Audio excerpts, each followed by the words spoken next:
जिनको सनत कुमारों ने श्राप दिया, उसके कारण से वो जय विजय पहले जन्म में हिरण्यकश्यप बने, दूसरे जन्म में रावण कुंभकर्ण बने, तीसरे जन्म में शिशुपाल और दंतवक्र बने। मां पार्वती ने पूछा ऐसा क्या हो गया था? तो भगवान शिव कहते हैं देवी, एक दिन भगवान वैकुंठ में विश्राम कर रहे थे, उसी समय संत कुमार आए। उन्होंने कहा हम हरि के दर्शन करना चाहते, द्वारपालों ने रोक दिया, अभी नहीं जा सकते हो, भगवान के विश्राम का समय। तो संत कुमारों ने श्राप दे दिया, तुम कौन होते हमको भगवान के दर्शन से रोकने वाला? अरे तुम वैकुंठ में रहते हो लेकिन तुम्हारी वृत्ति असुरों जैसी है, जाओ हम श्राप देते हैं तुम असुर हो जाओ। बेचारे घबरा गए, महाराज हम तो अपनी ड्यूटी का निर्वहन कर रहे थे, हम तो अपनी नौकरी कर रहे हैं, हमको आदेश है भगवान का। भगवान दौड़ करके आए, कहा क्या बात है?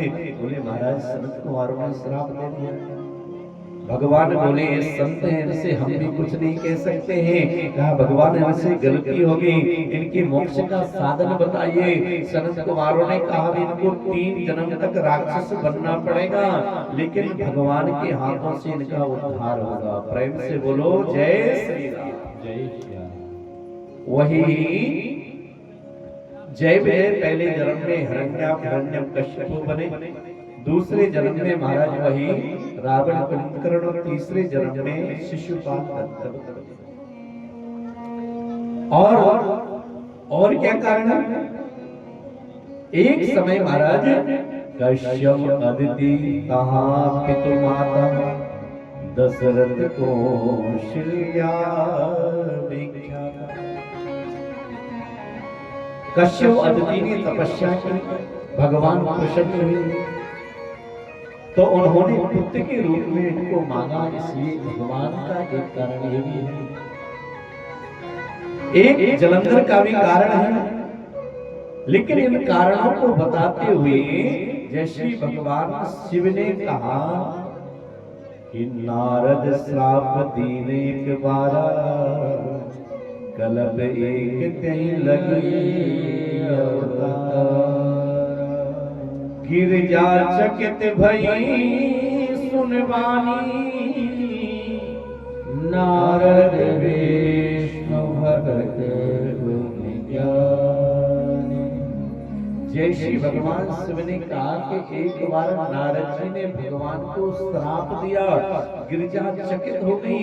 ये कैसे हो सकता है? नारद जी तो भगवान के बहुत बड़े भक्त हैं, उन्होंने कैसे श्राप दे दिया? भगवान इस प्रसंग को सुनाइए ना। कारण कवन श्राप मोहि दीना, कारण कवन श्राप मोहि दीना।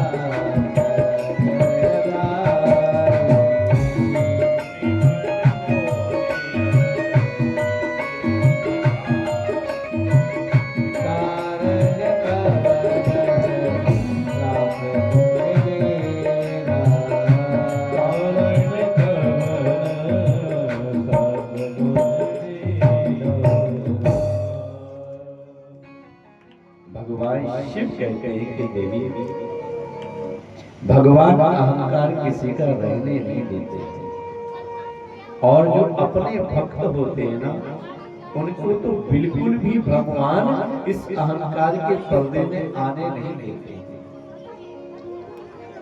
नारद जी महाराज तपस्या में बैठे हुए थे और ऐसे महाराज हिमाचल की कंदरा में ऐसी समाधि नारद जी ने लगाई, ऐसी समाधि लगाई कि महाराज नारद की समाधि तोड़ने के लिए ब्रह्मादिक अप्सराएं आई, सारी की सारी बेहोश हो गई। नारद जी ने इतनी समाधि लगाई कि नारद का शरीर सूख करके महाराज पत्ते जैसा हो गया। अनेक इंद्र ने बड़ा प्रयास किया नारद की समाधि टूट जाए, लेकिन नारद भगवान के ध्यान में लीन इतने हैं कि महाराज किसी ने समाधि नहीं टूट पाई। इतने में महाराज देवताओं ने, इंद्र ने कहा कामदेव अब इस काम को तुम ही कर सकते हो। और कामदेव ने महाराज अपने सभी बाणों को छोड़ा, लेकिन नारद की समाधि को कामदेव ने नहीं तोड़ पाया। कामदेव बेहोश हो गया।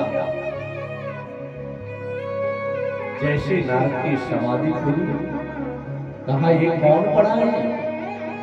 कहा महाराज ये कामदेव है, ये आपकी तपस्या को भंग करने के लिए आया था, लेकिन स्वयं ही भंग हो गया। धन्य है, देवताओं ने बड़ी बड़ी प्रशंसा की। लेकिन कभी कभी महाराज जो प्रसन्नता होती है ना, वो हर किसी को नहीं पचती है। एक बात का ध्यान रखना, जीवन में जब लोग हमारे मुंह के सामने ज्यादा प्रसन्न